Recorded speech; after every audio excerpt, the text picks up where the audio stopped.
Shalom Bapak Ibu yang dikasihi Tuhan. Sekali lagi shalom. Bagaimana kabar kita semuanya? Ya, puji Tuhan, kita mengucap syukur kepada Tuhan. Hari ini kita boleh memasuki tahun yang baru. Selamat tahun baru untuk kita semua. Kiranya di tahun yang baru ini, semangat yang baru ada dalam diri kita, kekuatan yang baru dan harapan yang baru. Kita akan belajar satu bagian firman Tuhan dalam mengawali tahun ini. Tema kita hari ini berjalan bersama Allah. Saya akan mengajak kita membaca beberapa ayat Alkitab untuk menolong kita memperhatikan sehingga kita boleh mengerti dari tema kita pada hari ini, berjalan bersama Allah. Saya sudah siapkan ayatnya di slide Bapak Ibu, kita akan baca. Kita baca mulai dari ayat 2 terlebih dahulu, dari Yesaya pasal 43. Kita baca 1, 2, 3. Ya. Apabila engkau menyeberang melalui air, aku akan menyertai engkau. Atau melalui sungai-sungai, engkau tidak akan dihanyutkan. Apabila engkau berjalan melalui api, engkau tidak akan dihanguskan, dan nyala api tidak akan membakar engkau. Bapak Ibu, di dalam satu ayat ini ada hal yang sangat penting. Ini tentu di dalam Alkitab penggambaran atau metafora, kiasan air dan api. Kalau kita perhatikan air bah ya, itu adalah masalah besar yang dialami oleh orang-orang pada zaman Nuh, dan api juga merupakan satu masalah pergumulan pada waktu orang-orang diuji oleh Tuhan. Jadi air dan api itu adalah kesulitan. Nah, tapi penghiburannya adalah Tuhan mengatakan, kalau kamu mengalami keadaan itu, ingat, aku akan menyertai engkau. Bapak Ibu, kadang-kadang kita berjalan dalam perjalanan hidup kita ya, kita akan bertemu dengan berbagai macam fenomena hidup, bahkan segala macam penyakit, segala macam pergumulan. Tapi kita ingat ya, waktu kita berjalan bersama Tuhan, kita percaya Dia selalu menyertai kita. Amin. Kita baca ayat 3a. Penekanannya di sini. 1, 2, 3. Ya. Sebab akulah Tuhan Allahmu yang Maha Kudus, Allah Israel, juru selamatmu. Perhatikan, apabila engkau menyeberang melalui air, aku akan menyertai engkau. Karena aku adalah Tuhan Allahmu yang Maha Kudus. Apabila engkau berjalan melalui api, engkau tidak akan hangus, nyala api tidak akan membakar engkau, sebab akulah Tuhan Allahmu yang akan menyelamatkan engkau. Nah, ini adalah penekanan pada waktu orang percaya masuk dalam segala sisi kehidupan, kita ingat bahwa Tuhan selalu menyertai kita. Ayat 4. 1, 2, 3. Ya. Oleh karena engkau berharga di mataku dan mulia, dan aku ini mengasihi engkau, maka aku memberikan manusia sebagai gantimu dan bangsa-bangsa sebagai ganti nyawamu. Ayat 5. Janganlah takut, sebab aku ini menyertai engkau. Bapak Ibu yang dikasihi Tuhan, apa rahasianya kenapa Tuhan sampai mau menyertai kita? Di dalam ayat ini ada 3 hal yang sangat penting yang Alkitab catat, bagaimana Allah memperhatikan manusia dan bagaimana Allah memandang manusia. Di hadapan Tuhan, manusia itu sangat-sangat berharga, sangat mulia. Itulah sebabnya Tuhan sangat mengasihi orang percaya. Nah, beberapa waktu lalu kita sudah merayakan Natal, memperingati, bersyukur karena Kristus pernah hadir. Karena di mata Allah kita ini sangat berharga dan mulia. Itulah sebabnya Dia mengasihi kita. Maka Bapak Ibu yang dikasihi Tuhan, ayat 5 katakan, jangan takut, sebab aku ini menyertai engkau. Nah, di dalam tema kita di awal tadi adalah berjalan bersama Allah. Bagaimana kita sebagai orang percaya, Bapak Ibu, saya tidak tahu dalam kehidupan kita sepanjang 1 tahun yang lampau, apakah kita sudah berjalan bersama dengan Allah. Tentu sebagai orang Kristen seharusnya kita sudah berjalan bersama dengan Allah. Bapak Ibu, mengapa berjalan bersama dengan Allah menjadi penting untuk kita renungkan bersama-sama di dalam tahun baru ini? Kita baca ayat di dalam Mazmur 24 ayat 4. 1, 2, 3, ya. Sekalipun aku berjalan dalam lembah kekelaman, aku tidak takut bahaya, sebab Engkau besertaku, gadamu dan tongkatmu itulah yang menghibur aku. Mazmur 23 ini adalah mazmur penggembalaan, bahwa Allah kita adalah gembala agung. Jadi sekalipun pemazmur mengatakan aku berjalan dalam lembah kekelaman, aku tidak takut bahaya. Karena apa? Tuhan beserta dengan aku. Nah, Bapak Ibu yang dikasihi Tuhan, di dalam tahun ini tentu kita berjalan di dalam menjalani tahun ini, dan sekarang kita sudah memasuki 1 Januari 2023. Nah, berjalan dengan Tuhan bukan berarti kita akan dijauhkan dari segala macam pergumulan, penyakit, tantangan, masalah, dan lain sebagainya. Tidak. Berjalan dengan Tuhan, setiap apa yang dialami oleh manusia pada umumnya, kita akan alami. Tapi puji Tuhannya adalah kita berjalan tidak seorang diri. Kenapa? Karena Tuhan selalu beserta dengan kita. Itulah sebabnya Mazmur katakan, sekalipun aku berjalan dalam lembah kekelaman, sekalipun pemazmur tahu bahwa dalam perjalanannya itu bayang-bayang maut yang mengerikan gelapnya, tapi dia tidak takut bahaya. Kenapa? Tuhan senantiasa menyertai dia. Ini adalah poin penting, Bapak Ibu sekalian. Nah, bicara soal air dan api, itu adalah lambang penderitaan atau ujian yang Tuhan kadang-kadang gambarkan untuk menguji orang Kristen.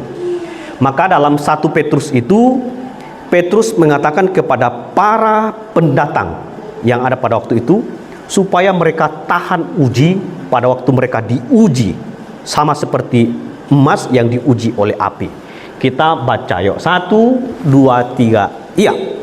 Maksud semuanya itu ialah untuk membuktikan kemurnian imanmu yang jauh lebih tinggi nilainya daripada emas yang fana, yang diuji kemurniannya dengan api, sehingga kamu memperoleh puji-pujian dan kemuliaan dan kehormatan pada hari Yesus Kristus menyatakan dirinya. Bapak Ibu yang dikasihi Tuhan, orang Kristen pada waktu itu sedang mengalami pergumulan, tantangan. Karena itu Petrus ingatkan mereka, waktu kamu diuji, semuanya itu untuk membuktikan kemurnian imanmu yang jauh lebih tinggi nilainya daripada emas yang diuji kemurniannya dengan api. Bapak Ibu yang dikasihi Tuhan, ini tentu menjadi satu pergumulan. Saya mengutip beberapa hal yang sangat penting untuk membawa kita masuk dalam pengertian air dan api sebagai lambang penderitaan. Bapak Ibu, berjalan melalui sesuatu yang sulit, berbahaya, dan berpotensi mematikan, terkadang itu dicirikan seperti berjalan dalam kegelapan. Saya tidak meramal apa yang akan terjadi di dalam 1 tahun 2023 ini. Tapi tatkala Tuhan izinkan kita sulit, ada bahaya, bahkan mengancam nyawa kita, kita ingat, itu bagian dari kegelapan, dan itu adalah harus kita hadapi. Maka penegasan Bapak Ibu bahwa penderitaan itu merupakan sesuatu yang harus kita jalani. Ada penderitaan, ada pergumulan, harus dijalani. Ya, Bapak Ibu tentu sudah tahu bagaimana perjuangan para tokoh-tokoh dalam Alkitab yang menderita, ya. Mereka tidak pernah lari dari pergumulan, selalu dihadapi, selalu dihadapi.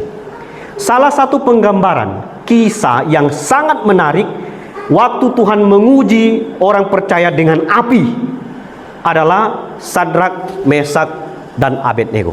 Bapak Ibu perhatikan ya, Daniel 3 ayat 14. Coba kita baca 1, 2, 3. Iya.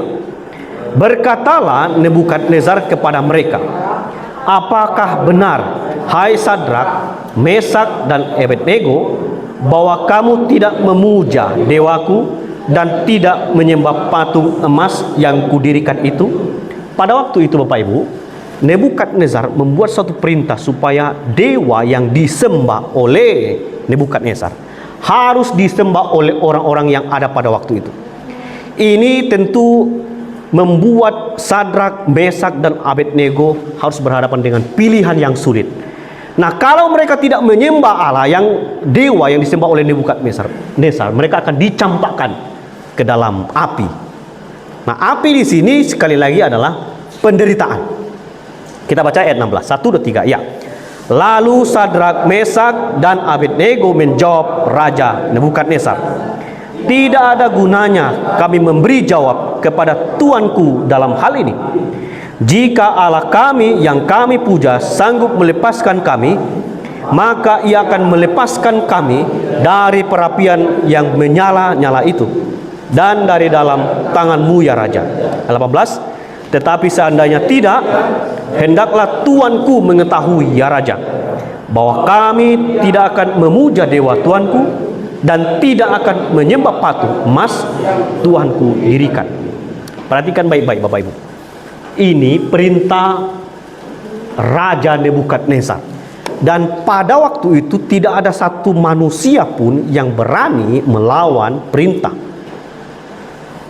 Beda dengan mungkin kalau di perusahaan ini ada yang ikut, ada juga yang tidak ikut dengan perintah pimpinan. Tapi perhatikan, tatkala orang Kristen dalam pekerjaan diperhadapkan dengan pilihan yang sulit, disinilah orang Kristen bijak dalam memilih. Dia katakan begini, kami tidak mau menyembah dewa yang disembah oleh Tuhan. Bapak Ibu, waktu Sadrak, Mesak, dan Abednego menjawab Nebukadnezar, pasti mereka sangat gemetar dan sangat takut. Karena apa? Ancamannya itu sangat-sangat mengerikan. Perhatikan, ini Sadrak, Mesak, dan Abednego. Ini mereka ketika dimasukkan di dalam perapian. Nah, untuk lebih jelasnya Bapak Ibu, coba kita buka di dalam Daniel pasal 3 supaya kita mengerti bagaimana orang Kristen dalam hidupnya mengalami kesulitan, api yang mereka harus hadapi. Kita akan baca ayat 21, kita baca sama-sama, 1, 2, 3. Iya. Lalu diikatlah ketiga orang itu dengan jubah, celana, topi, dan pakaian mereka yang lain, dan campakkan ke dalam perapian yang menyala-nyala. Ayat 22. Karena titah raja itu keras, dipanaskanlah perapian itu dengan luar biasa, sehingga nyala itu membakar mati orang mengangkat Sadrak, Mesak, dan Abednego. Ayat 23. Tetapi ketiga orang itu, yakni Sadrak, Mesak, dan Abednego, jatuh ke dalam perapian yang menyala-nyala itu dengan terikat. Bapak Ibu, di sini orang-orang yang mengikat Sadrak, Mesak, dan Abednego membuang mereka, dan ternyata saking panasnya api yang membuang ini juga mati. Tapi uniknya Bapak Ibu, pada waktu itu Sadrak, Mesak, dan Abednego dalam posisi terikat, mereka justru tidak terbakar. Coba kita baca lagi ayat 24, 1, 2, 3. Ya. Kemudian terkejutlah Raja Nebukadnezar, lalu bangun dengan segera, berkatalah ia kepada para menterinya, "Bukankah tiga orang yang telah kita campakkan dengan teri dalam api itu?" Jawab mereka kepada raja, "Benar ya Raja." Lanjut, katanya, "Tetapi ada 4 orang kulihat berjalan dengan bebas di tengah-tengah api itu. Mereka tidak terluka, dan keempat itu rupanya seperti anak dewa." Ayat 26, saya akan baca. Lalu Nebukadnezar mendekati pintu perapian yang menyala-nyala itu, berkatalah ia, "Sadrak, Mesak, dan Abednego, hamba-hamba Allah yang maha tinggi, keluarlah, datanglah kemari." Lalu keluarlah Sadrak, Mesak, dan Abednego dari api itu. Bapak Ibu perhatikan ya, raja yang tahu bagaimana keadaan api yang sangat mengerikan, tapi melihat hamba-hamba Allah yang sangat luar biasa, yakni Sadrak, Mesak, dan Abednego, mereka justru tidak terbakar. Bapak Ibu perhatikan ya, mereka ini bertiga, tapi ada yang melapor bahwa ada 4 yang berjalan, yang beserta dengan mereka. Apa maksudnya? Disinilah kita bisa melihat ya. Di situ kita melihat Allah bersama dengan orang-orang percaya. Nah, ketika Allah beserta dengan orang percaya, seperti yang kita lihat, inilah yang akan terjadi, bahwa mereka tidak akan pernah ditinggalkan oleh Tuhan, bahkan sampai masuk dalam penderitaan yang sangat menyakitkan sekalipun, mereka tetap akan ditolong oleh Tuhan.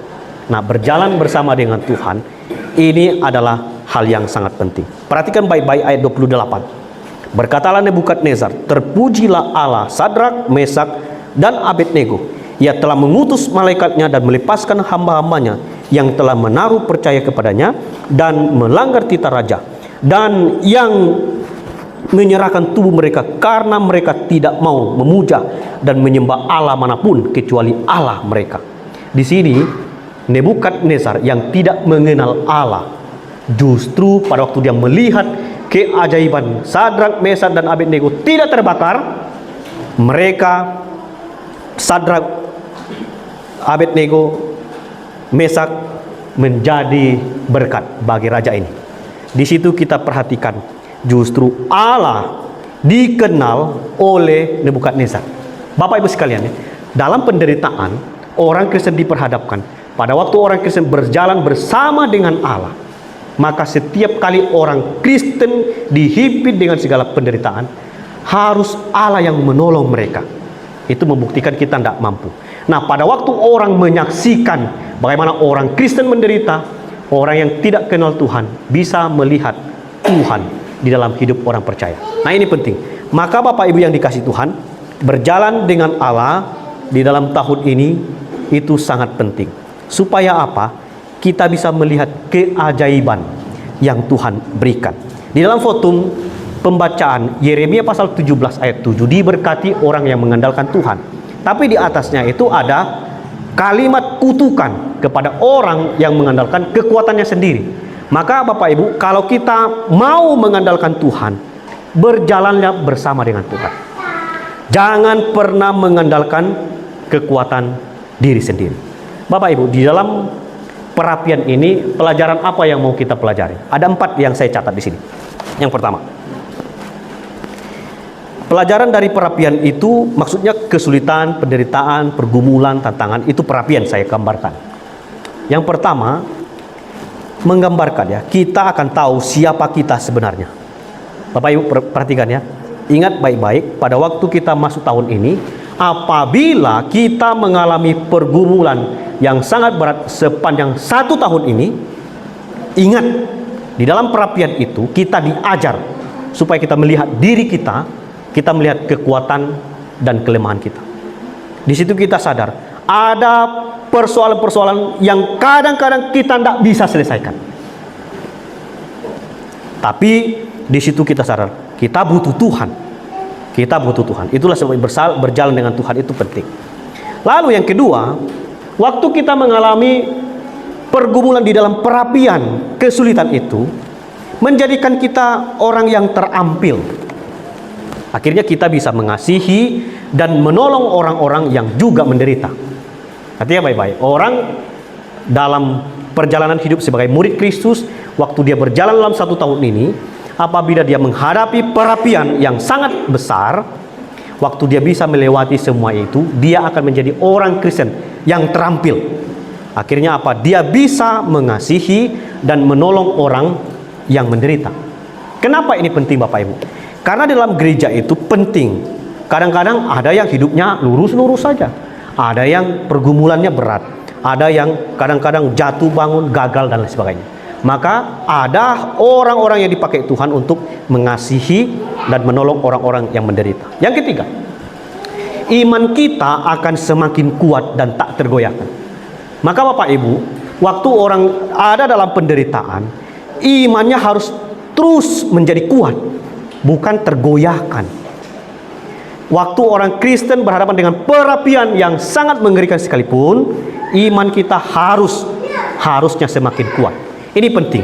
Jangan sampai adanya penderitaan. Kita tidak tahu dalam 1 tahun ke depan kita akan meninggalkan Tuhan atau tidak. Maka seharusnya kita diajar.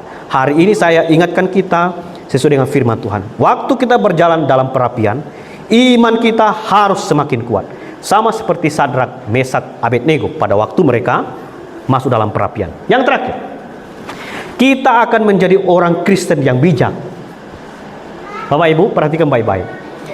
Sekali lagi saya ingatkan kepada kita 4 poin pelajaran yang perlu kita ingat pada waktu kita menjalani hidup kita dalam 1 tahun ini.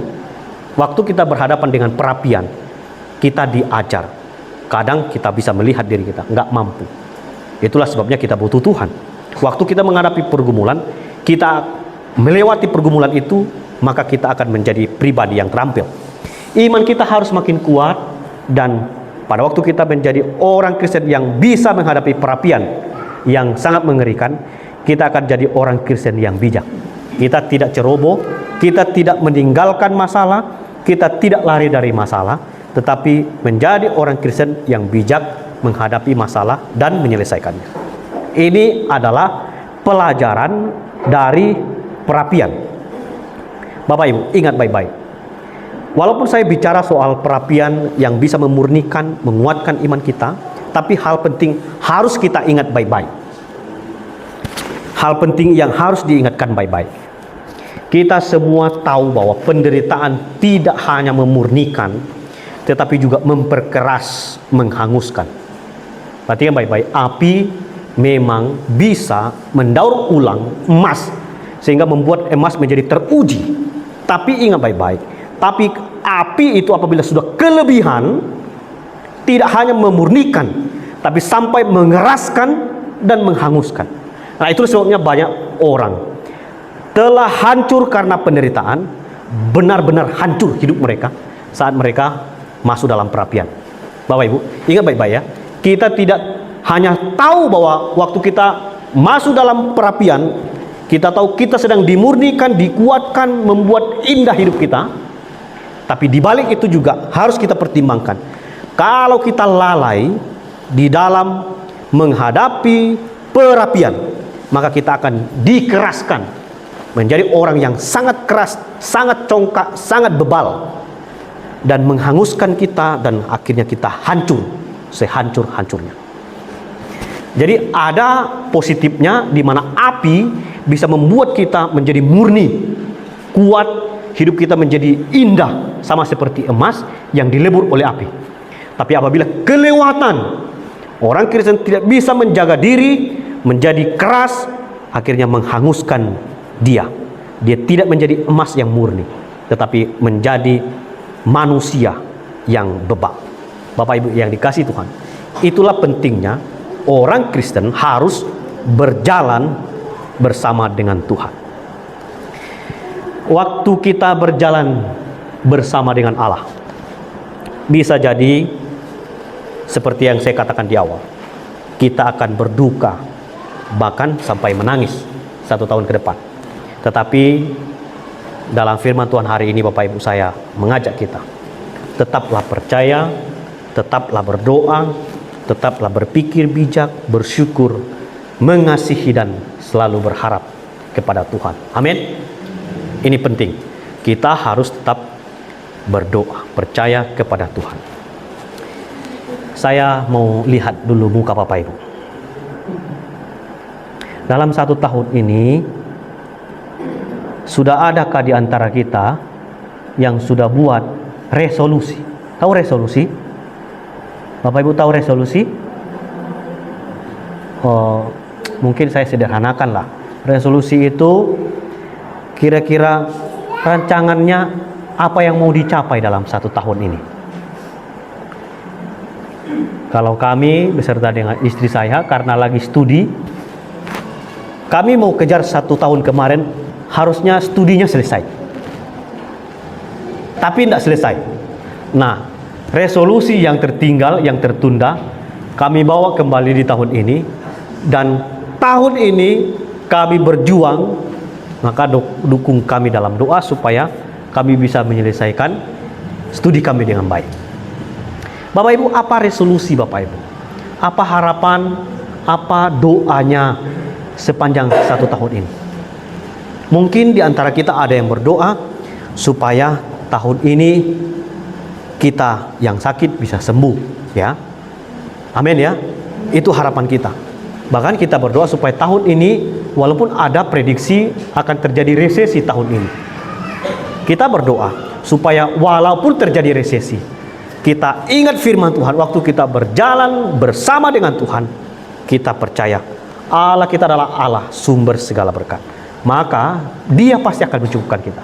Nah, waktu kita berjalan satu tahun ini, walaupun ada resesi, ada kesulitan, saya percaya Tuhan tidak akan pernah meninggalkan kami. Amin. Ini penting. Kita berharap mungkin keluarga kita supaya makin baik, makin dewasa, makin cinta Tuhan, makin bertumbuh, makin mengasihi Tuhan. Kita berharap. Ada banyak harapan-harapan orang Kristen sepanjang satu tahun ini. Tapi ingat Bapak Ibu, saya tidak tahu Bapak Ibu yang doa tadi malam, bahkan bersyukur untuk memasuki tahun ini. Ada harapan yang sangat besar.